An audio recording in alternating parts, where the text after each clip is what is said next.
Children's day. Wish you happy children's day to all. குழந்தைகள் சிரிக்கவும் வைப்பாங்க, சிந்திக்கவும் வைப்பாங்க. ஆராயும் மனப்பான்மை கொண்டவர்கள், கள்ளம் கபடம் இல்லாதவர்கள். இது என்ன, அது என்ன, இது ஏன் இப்படி இருக்குது, அது ஏன் இப்படி இருக்குன்னு நிறைய கேள்வி கேட்பாங்க.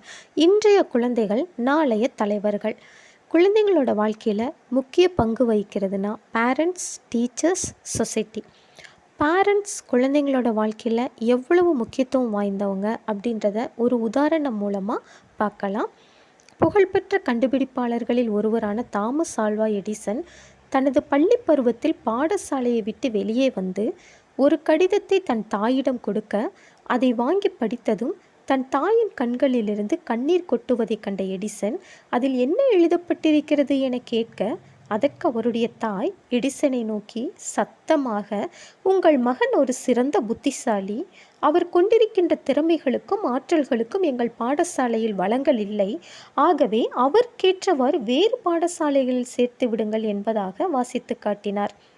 தன் தாயின் மரணத்துக்கு பிறகு பல வருடங்கள் கழித்து எடிசன் ஒரு புகழ்பெற்ற விஞ்ஞானியாக வந்த பின்பு தன் தாயின் பழைய டிராயர் ஒன்றில் மடித்து வைக்கப்பட்ட காகிதத்தை கண்டறிந்து வாசிக்கத் தொடங்க, உங்கள் மகன் எடிசன் ஒரு மனநலம் பாதிக்கப்பட்டவர், ஆகவே அவரை பாடசாலைக்கு அனுப்பாது வீட்டிலேயே வைத்து பார்த்து கொள்ளவும் என்று எழுதப்பட்டிருந்தது.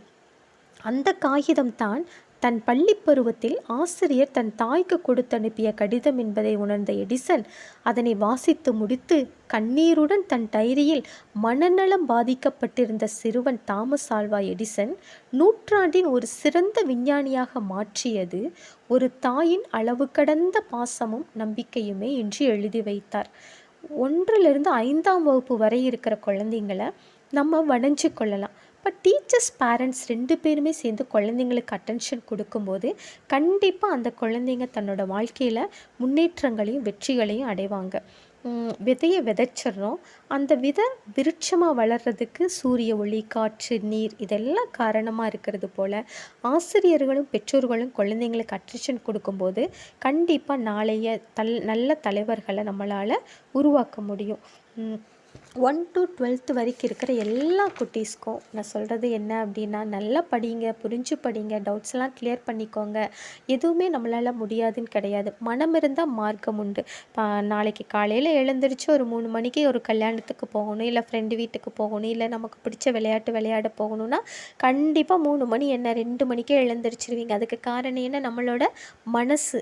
அப்போ மனம் இருந்தால் மார்க்கம் உண்டு. கண்டிப்பாக உங்களால் எல்லாமே சாதிக்க முடியும். நாளைய சாதனையாளர்கள், தலைவர்கள், வெற்றியாளர்கள் எல்லாருக்கும் என்னுடைய வாழ்த்துக்கள். தேங்க்யூ.